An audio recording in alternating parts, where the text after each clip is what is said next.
that falls over, it's not my fault. How are you guys doing this afternoon? Very good, Mark. It's good to be here at the Rotary. First of all, I want to thank Al Smith for allowing me to make this presentation to you guys. We got together a couple of weeks ago and he was telling me some of the problems you guys were having with recruiting, and I had some ideas, and he said, hey, it'd be great if you could present it to the Rotary Club, which for me, I don't like speaking in front of crowds. Just so you know, as a comic, I only like to tell jokes to one person and that's it. So this is a little awkward for me right now. I'm just joking with you guys. We're not a crowd.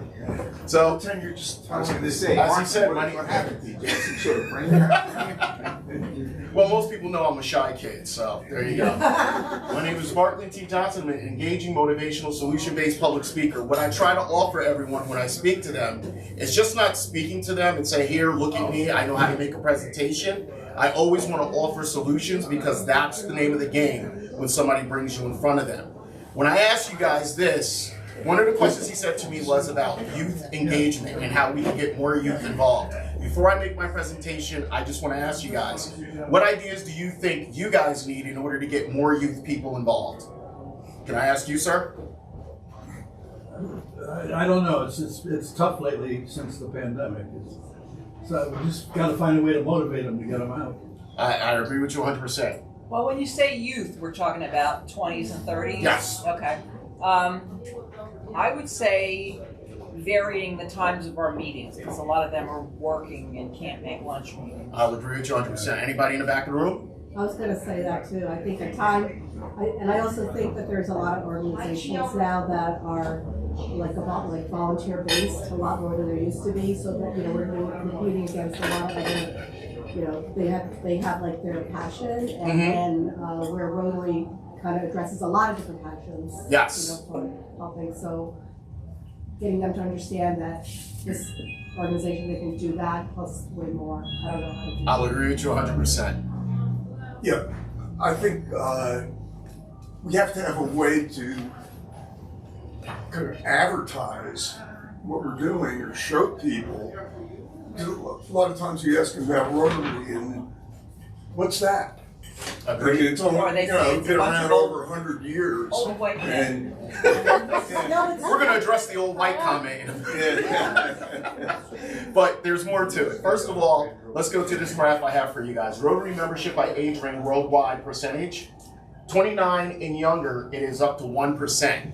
That's a really drastic number for that age range because kids today are actually more involved than they were when we were younger. And I put myself with your age frame, I'm 50 years old. So I'm more so in this bracket over here, which is your highest, 50 to 59. That's where the target range is. That's where everyone seems to be getting involved. These numbers right here are our target numbers that we need to improve on if you want Rotary to have another generation of people coming through in order to carry on the mission of what Rotary is about. So why is participation down? A picture is worth 1,000 words. Now, scare people off. if you were to look at this, if you were an African American, if you were a young lesbian couple, if you were a young gay person, if you look about this picture, it's a good looking picture, but you don't see any of themselves represented in the picture itself. They don't see themselves on the inside of this picture. They see 40-plus-year-olds as a group.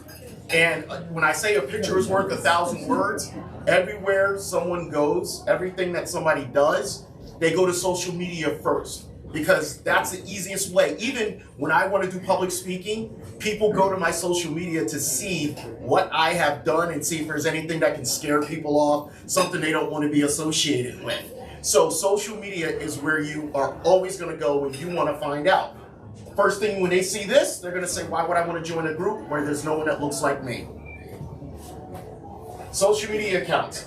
So when I went to your social media account, because I have to do research before I speak to you guys, when someone's asking just what I just said, the first thing they're going to go, any age, they're going to look at your social media. So going to the Rotary Club page for here, you have a picture with an older demographic appearing. You had posts for MLK and Women's Month, but you had one of each. You had nothing for Black History Month at all. You had no pictures of helping young people or young people involvement. So you're doing things, but you're not showing them anything that you're actually doing with them included. Hey, I get a toy drive. Well, you're not really trying to get 5-year-olds and 6-year-olds involved. You're trying to get teenagers or above to really buy into the concept of Rotary Club. You have select. Yes. Don't we have a picture on there, Russ, at the comedy night at the? No. It's not there? No. Are we talking about our webpage or our Facebook Both of page? them. Or... All of them. Okay. And it could be wrong. It could have been Our updated. Facebook page is updated more often than our webpage. It could have been updated. You're right. But since I checked, it wasn't there. And the person who does all of that is not here. And selective quick videos, but barely share. For instance, I count 1, 2, 3, 4, 5, 6, 7, 8, 9, 10. So about 12 people in here. The average post that you guys have on your page is only shared once, and there's 4 likes on it. Which goes to my next slide. When I show you your Instagram accounts, you have 217 posts, 295 followers, 198 following you. Next slide, Facebook account. 584 likes, 691 followers. So when you share, 4 likes, 4 likes, 4 likes, no shares. But you have all these people that are involved, 12 people in here. So a post goes out, there's no sharing, and there's no liking of it. So basically, you're not meeting the youth where the youth is at. The youth is on social media, and we hate to say it because we hate social media. People. They're not on Facebook. They're on Facebook. They're on Instagram. They're still on. Don't be fooled by that. They are on Facebook. They are on. They don't let you know they're out. They don't want you to know because that's how they creep up on people. That's how they look around and try to get information on people. It's But like my trust me, kids aren't on Facebook. they tell you that, but everyone has a ghost account. Everyone has a way. Everyone has a way of connecting in and finding out who you are and what you're about. Especially if I'm hiring. If I'm hiring, trust me, that's mine. But if that's his, that's fine. What would you, what's your order? Oh, this is ravioli. Good. Okay, good. Sorry about that. You're fine. So, again, you're looking at this. So basically, in essence, your Facebook account, your social media accounts are dead. A lot of people, when I first started doing social media, are like, dude, you're everywhere. I can't believe you post so much. Because if you don't, your page falls to the bottom of the algorithms. There's no activity on it. No one's going to share it. As well, when you look into local town pages, Scotch Plains, Fanwood Neighbors, Fanwood Neighbors Chat, Fanwood's community, Scotch Plains community, there's no activity from the Rotary in those pages.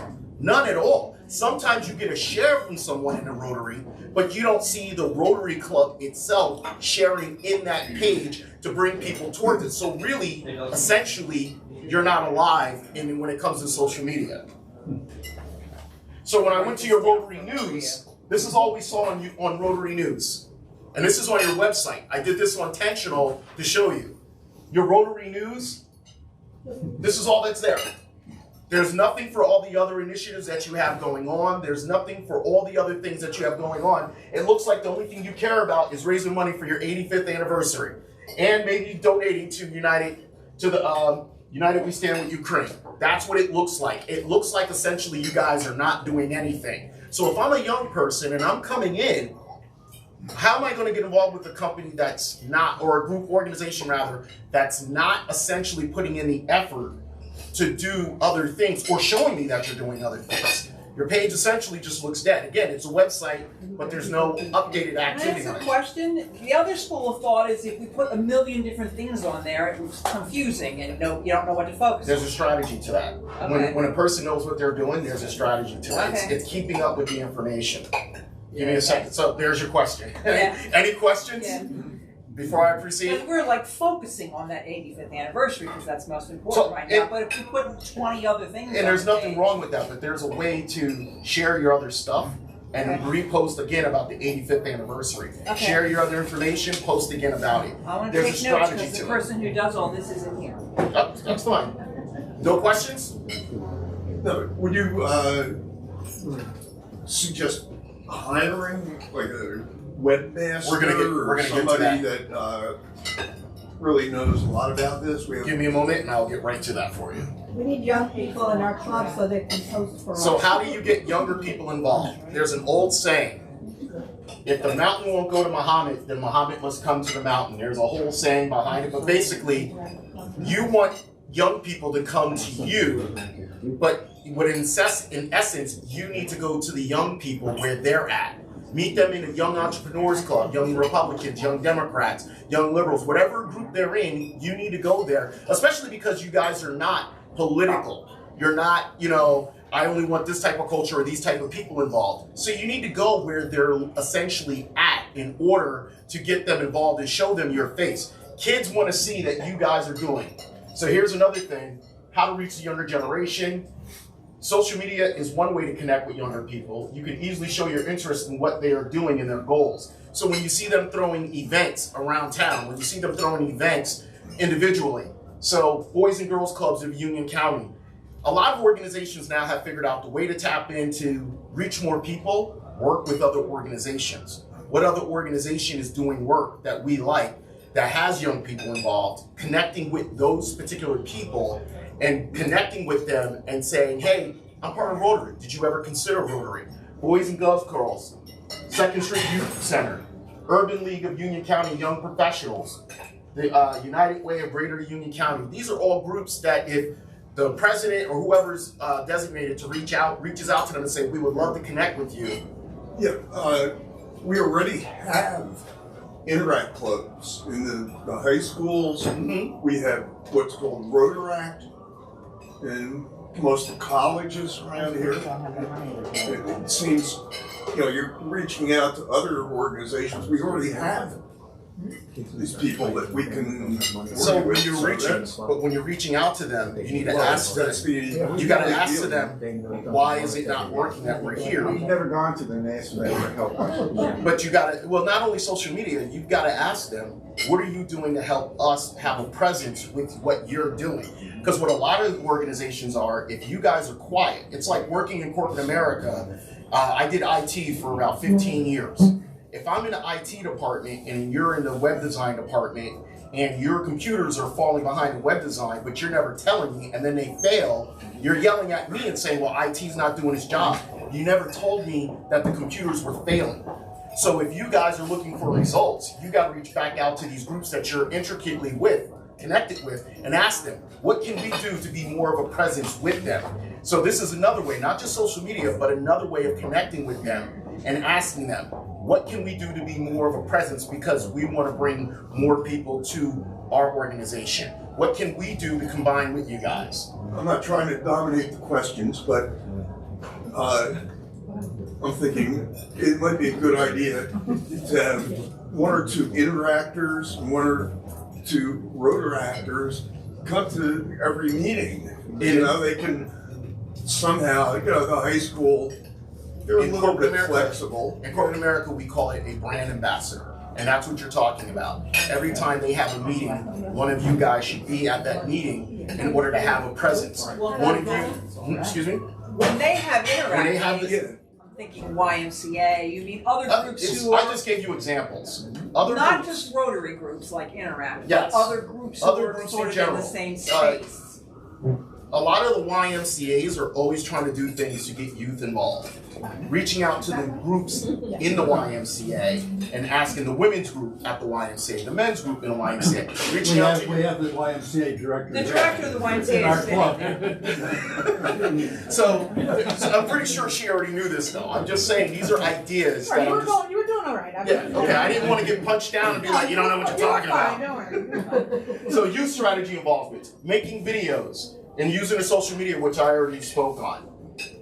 Videos are much more memorable. I'm not going to read this whole entire thing, but again, you guys had shortcut videos, but you didn't have long videos. Really, hey, one thing I used to do, which I find incredible, I used to do street interviews.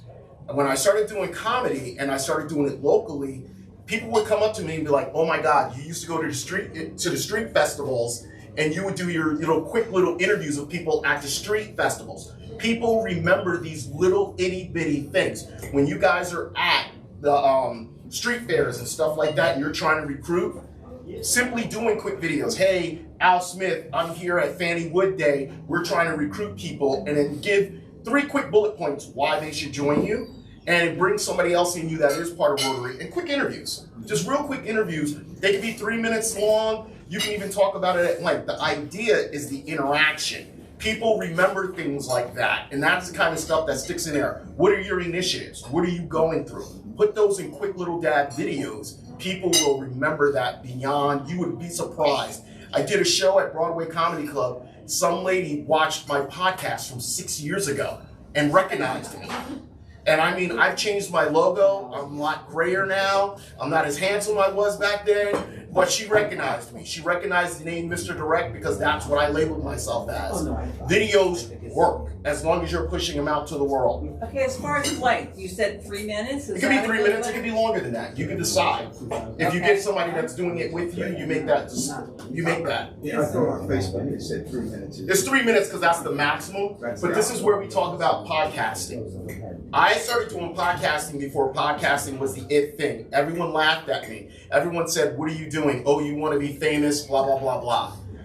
No, podcasting has become a branding mechanism for every business. Most corporations now have internal podcasting to tell you the comings and goings of the company, to tell you what they're doing, because it's impossible for you to know everything that's going on with the company. So what do? They put out a small little podcast. It could be 15 minutes, 20 minutes. Hey, this is what happened up here in marketing. This is what's going on over here in research and development. This is what we're doing right now for our sales team. Little nuggets that you, instead of them having to have a big corporate meeting, they now can put the information out to you quickly, and it's memorable because it's personal. That's the key right there. If you notice, when the pandemic hit, everyone that laughed about me, about doing podcasting, all of a sudden decided to become a podcaster. Yes. Every comic, every entertainer, ha ha ha ha, you're podcasting, you think you're famous, eh. As soon as the pandemic hit, hey, come and check out my podcast. I want you to see what I'm doing while we're all locked at home. Podcasting is literally a way to market your brand. Can you define what a podcast is? Podcast better delivers brand metrics. The controversial nature of podcasts allows for an elevated state of engagement with brand mentions. In fact, a recent study from the BBC, Audio Activate, revealed that brands mentioned within a podcast deliver a 16% higher engagement. Podcasts literally could be turning on your phone this way and going live. That's it. And you do it consistently. As long as you're doing it all the time at a certain point. Do you go on to Zoom, or where do you go? You can do it on Zoom if you want. You don't have to do it on Zoom. Okay. I use Zoom for interviewing people, and then I take the video from there and I re-edit it so that I can use it because it's a good audio source. If I need to talk to you, you can't make it to my studio. I take the camera, split it, do a lot of editing, and it looks like you and I were having a one-on-one conversation. What's the platform you use if it's not Zoom? I use Wirecast, but I do a lot of stuff through Facebook. Okay. So Facebook Live. Ah. Facebook Live, if you have a page, Facebook Live allows you to go live, so you could do stuff directly into Facebook Live. You could use Zoom. If you get enough followers on Instagram, you can go live on your Instagram. Every social media platform has created a way for you to go live. Some of them you have to have a certain amount of people following you, but a lot of them, they just created that you can go live anytime you want, and there's your podcast. Go ahead. So for a podcast, you would want to do it regularly. You have to be consistent. And you'd want to brand yourself. Brand yourself, 100%. Okay. Podcasts increase memory encoding. Like I said, the lady recognized me from 6 years ago. I did a podcast called Beer and Politics. She happened to be from New Jersey. It came into her feed. That's how she remembered me.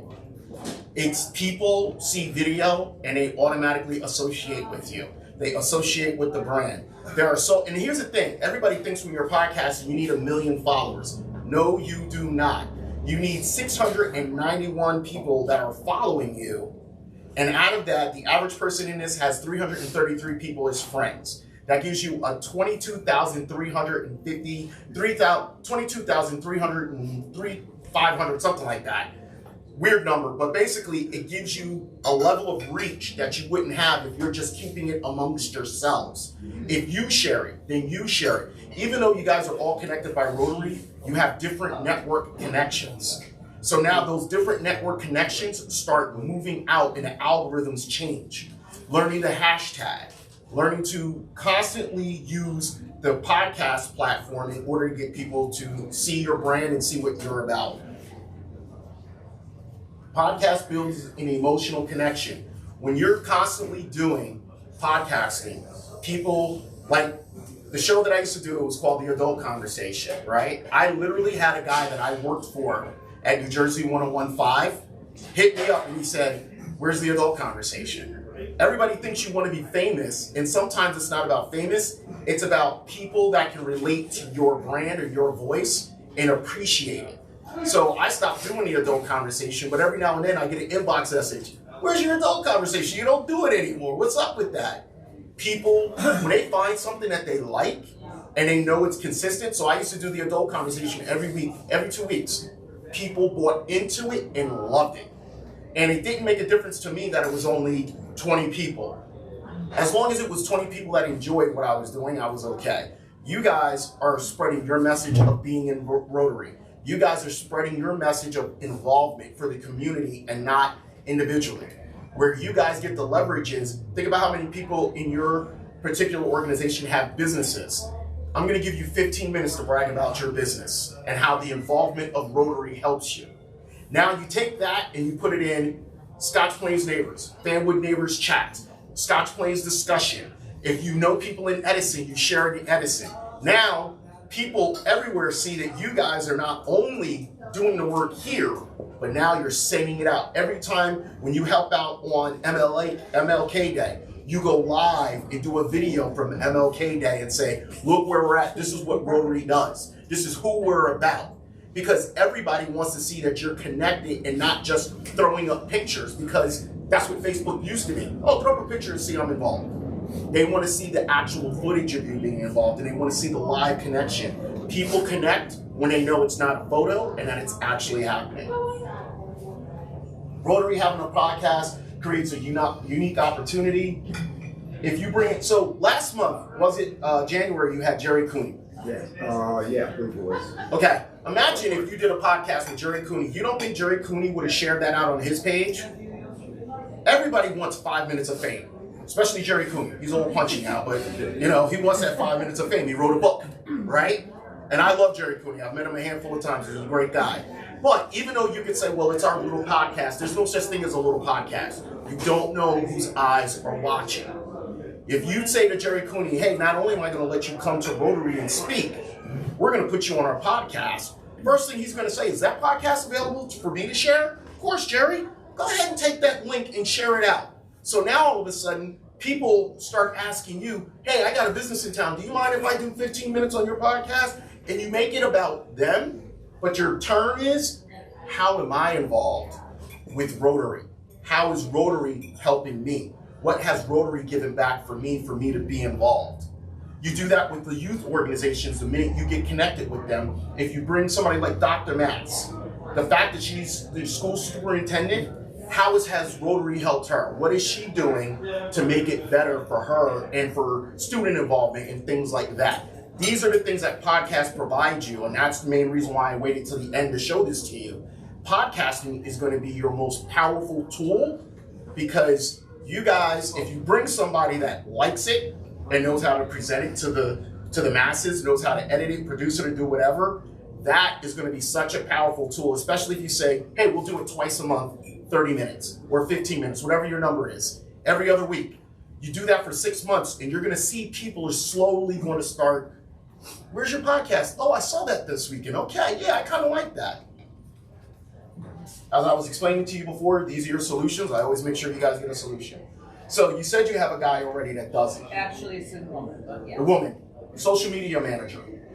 They're responsible for overseeing the company's, organizations, interactions. Everything you do should be updated. I have a website for me, Markland Speaks. I looked at the information, it was outdated. I had to update it, give it a refresher. Everybody that goes to your webpage, everybody that goes to your Facebook account, everybody that goes to everything, now, because we live in such a quick click society, if somebody sees something that's outdated, if they go to your page and it's June and the last post was from March, move forward, because you're not updated. It doesn't make a difference that they know you personally. You ask them to join your organization's information is outdated by 3 months. If you're outdated by 3 months, how much more information is outdated? It's just the cycle of what the psyche is when people are talking to you. They don't care. At that point, click on, I'm gonna find an organization that's up to date last week. That's literally how they look at it. Podcast producer. It's almost like a social media, except for they just do podcasting. They focus in on your voice, the message you're trying to get at. They keep you on task. They do the video, they do the audio. And here's the thing with podcasting. You could just do audio if you don't want to do video because video is more expensive. You could just do audio. Record the audio, have the person push it up, give yourself, put your logo on it, make sure you have the consistent voices. Because that's another thing about podcasting, the voices have to be consistent. People, when you watch the news, you watch the news because you like a particular person. I don't care if it's Fox, CNN, Owen, whatever you watch, you tie in your emotions with a particular person. Whatever you do, when I'm doing a podcast with someone, I'm Mr. Direct. I'm not Marklin T. Johnson, and I get upset when someone doesn't say that name because I brand it as Mr. Direct as the guy that's doing the podcasting. So every now and then when I'm walking around the streets, hey, Mr. Direct, then I get mad because I'm not in show mode. But that's what people start knowing you as. People connect themselves to whatever they like about you. Any questions? Well, what do you think, folks? Is that I think we should see if Marklin would like to join our organization. That is the worst way to plug me. Hold on for a second. You know what? Go ahead, Jim. Well, that's a great question, Steve, because he did perform at Shady Rest. Last week we asked him to join Shady Rest, and he doesn't even want to join that. So I don't know. Because here's the deal. I respect all these organizations and what you guys do. It doesn't make a difference if I'm not involved. I respect Al at the highest level, and he's asked me to join. I would hate to join in, put money in, and I'm never around. My goal is to be on the road, public speaking during the day, and doing comedy at night. I would hate to get involved and then tease you, yeah, Marklin's here, he'll do it, and then all of a sudden Marklin's in California next week because that's where Marklin wants to be and never wants to be around.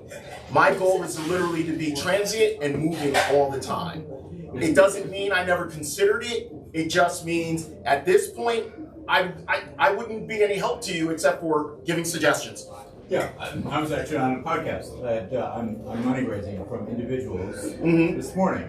And it's a newsletter that I get, and I delete it maybe 80% of the time. But every now and then, I'm on, and I click on it. It was a 30-minute, actually it was an hour long. 30 minutes, I figured I know what they're saying. What about the issue of like the short, the 2-minute podcast? Well, what you could do is clips. On the way out the door. What you do is clips. And the 30-minute, the longer, more discursive kind of podcast that goes into detail for the nerdy types who want the detail on. That's called a clip. What you basically do is, that's why you have a producer. Hold on 1 second. That's why you have a podcast producer, because the podcast producer, if it's audio or video, they rummage through when they look for a powerful clip. Think about how many times on Facebook, Instagram, you guys see something and it grabs you and then you click on it because you want to see more. You do the same thing for them. That's why if you go on Facebook, they have stories, they have reels, because they understand our society has become so quick thinking that they literally just want 2 or 3 minutes. And once they see the 2 or 3 minutes, the podcast producer says, if you want more, follow this link. Or if you want more, follow our page. So you're 100% right. It's a way of just putting out. What were you going to say? Well, I was going to say, everybody's talking about whether you would join. You're moving around a lot. Some people, of course, Dr. Mast, the mayors are always members, considered members of the club. The super is. Your good friend Mike Marino is a member of the club, and he's never here, but he will come in once in a while. Because he's on the road? Well, because he's on the road. You know, my dad. You're on the road too. My dad told me something a long time ago. If you can't put your all into it, don't jump into it. Well, and I spent a lot of my life jumping around so much. I think Rotary could be very powerful for you too. And it possibly could, but like right now, I know where my direction is, and I fully exposed. In my youth, I was always trying this, dipping into this, dipping into this. that was always a negative for me because I was never concentrated. Once I started doing this and really started pushing myself, I saw the doors that were opening up gradually for me. So I try not to expend myself. If I join, it's like joining a gym. I'm joining, but I'm not going. And then I feel like I'm incomplete and I'm not giving you my all. And anything I touch, I always want to give my all. I just don't want to mouth it to you and say, hey, I think it. Like if I had not hosted that event for you guys, right? Would it have really been me doing the work if I didn't come on and be attached to it? I grew up around the corner. I live in a town. So there had to be a voice that was local that could really throw something into it. Because I did consider hiring someone to host. I didn't want to do it. I considered it. There we go. Yeah, I have an idea about the podcast. Al could dress up like Paul Harris. Yeah, We right, could call it yeah. the Spirit of Paul Harris. Yeah. Start out, No, no. I'm the guy that built the